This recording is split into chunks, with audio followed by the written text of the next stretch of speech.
Masks have become part of the pandemic wardrobe, some even opting to wear them outdoors. But in just over 2 weeks' time, the legal requirement to wear them in some confined spaces is likely to be dropped, with the government instead leaving them to personal choice.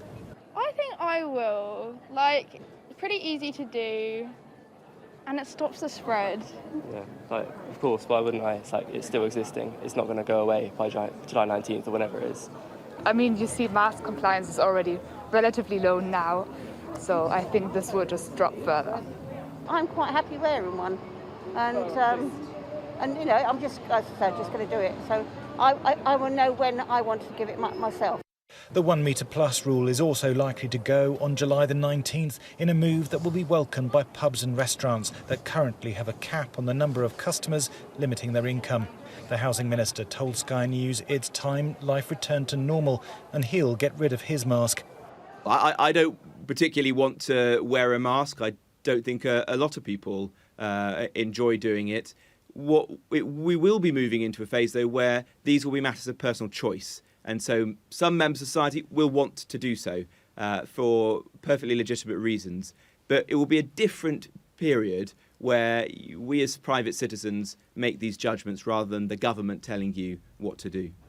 Studies suggest mandatory masks reduce the rate of the virus's spread by around 12%, so making them voluntary will increase cases. But the vaccine is keeping down deaths, giving the government some leeway.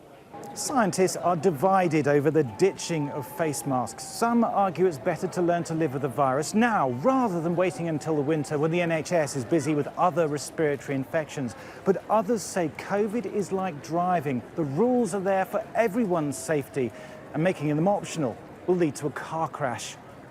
Choice only works if it's properly informed, said one scientist on the government's COVID behaviour committee. This meme around personal responsibility is a bit of a red herring because, of course, when it comes to any risk management behaviour, it's everybody's responsibility, and that includes the government. And the idea, as seems to be being floated, that the government can abdicate its responsibility is, of course, nonsense. In Scotland, the government has said face masks will still be required in shops and on public transport even after other restrictions are rolled back in August. But in England, the measures that have ruled our lives for the last 15 months look certain to be lifted in a matter of days.